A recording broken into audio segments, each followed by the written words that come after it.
చైనాతో మరీ చెడిపోలేదని అనుకోగానే ఏదో ఒక చిచ్చు పెట్టడం ఆ దేశానికి అలవాటు. సంబంధాలు మళ్లీ అతుకుపడుతున్నాయని అనిపించిన వెంటనే మంటలు రేగుతాయి. షాంఘై విమానాశ్రయంలో భారత మహిళకు ఎదురైన వేధింపులు, అవమానాలు అత్యంత హేయమైనవి.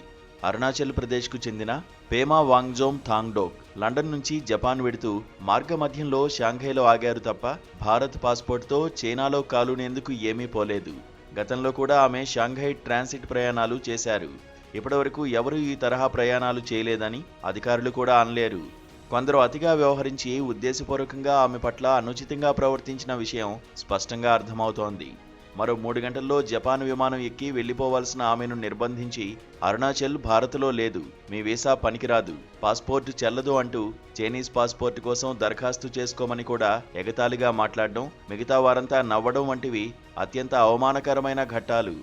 అనేక గంటల పాటు ఏమీ తేల్చకుండా, అన్నపానీయాలు లేకుండా తనను వేధించారని, చివరకు బీజింగ్లోని భారత రాయబార కార్యాలయం సహాయంతో బయటపడ్డానని ఆమె చెప్పుకొచ్చారు. చైనా విదేశాంగ మంత్రిత్వ శాఖ ప్రతినిధి ఇందుకు పూర్తి భిన్నమైన వ్యాఖ్యలు చేశారు. అంతర్జాతీయ చట్టాలు, పౌర విమానయాన సంప్రదాయాలను ఉల్లంఘించిన ఘటన కనుక జరిగింది పొరపాటని ఓ మాట అని ఉంటే ఈ వివాదం వెంటనే సమసిపోయిండేది.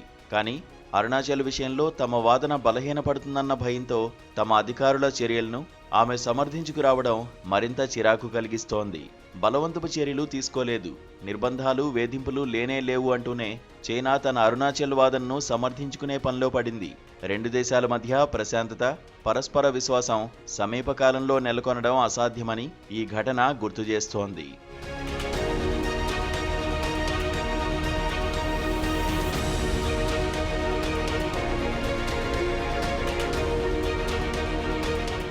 అరుణాచల్ తమ భూభాగమని చైనా ఎప్పటినుంచో వాదిస్తోంది.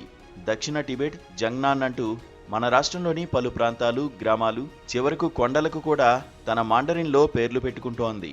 2 దేశాల మధ్య ఉన్న 3,500 కిలోమీటర్ల సరిహద్దులో అనేక ప్రాంతాలను వివాదంలోకి లాగి ఉద్రిక్తతలను రేపడం చైనా ఒక విధానంగా పెట్టుకుంది.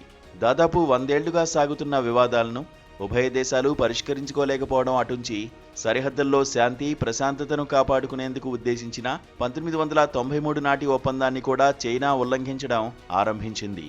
అమెరికాతో మన స్నేహం హెచ్చుగా ఉన్నప్పుడు, ట్రంప్, మోదీ చేయి కలిపి కదులుతున్నప్పుడు చైనా చిచ్చు పెడుతుంది.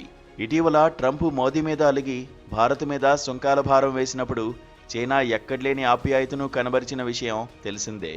పలు రకాల దిగుమతులకు అనుమతించడమే కాక మార్కెట్ను కూడా తెరిచింది. 7 ఏళ్ల తర్వాత ఈ ఏడాది సెప్టెంబర్లో షాంఘై సహకార సంస్థ సమావేశానికి మోదీ వెళ్లడంతో ఉభయ దేశాల సంబంధాలు మెరుగుపడుతున్న ఆశ కలిగింది. 2 దేశాల మధ్య విమానాల రాకపోకలు నేరుగా మొదలవడంతో వాణిజ్య వ్యాపారాలతో పాటు పర్యాటకము, ప్రజల మధ్య బంధాలు బలపడతాయన్న భరోసా కూడా వచ్చింది. ఈ నేపథ్యంలో ఒక చిన్న ఉదంతం ఉభయ దేశాల సంబంధాలను ప్రభావితం చేయడం సరికాదు. జరిగిన ఘటనతో పాటు దాని మీద ఇచ్చిన వివరణలు, సమర్థనలు మరింత దూరం పెంచేట్టుగా ఉండడం విచారకరం. పరిష్కరించుకోనంత వరకు సరిహద్దు వివాదాలు అలాగే ఉంటాయి.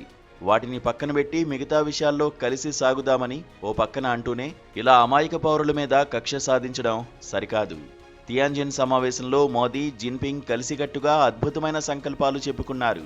సరిహద్దు సమస్య మన బంధానికి అడ్డురాదని, ప్రత్యర్థుల్లా కాక భాగస్వాములుగా వాణిజ్యం పెంచుకొని బాగుపడదామని అనుకున్నారు.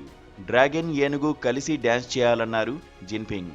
సమస్యలను సహేతుకంగా పరిష్కరించుకుంటూ సరిహద్దుల్లేని స్నేహంతో సాగిపోదామని అంటూనే ఉన్నతంగా వ్యవహరించకపోవడం, చిన్న చిన్న ఉదంతాలను సైతం ఉద్రిక్తతలుగా మార్చడం బాగోలేదు.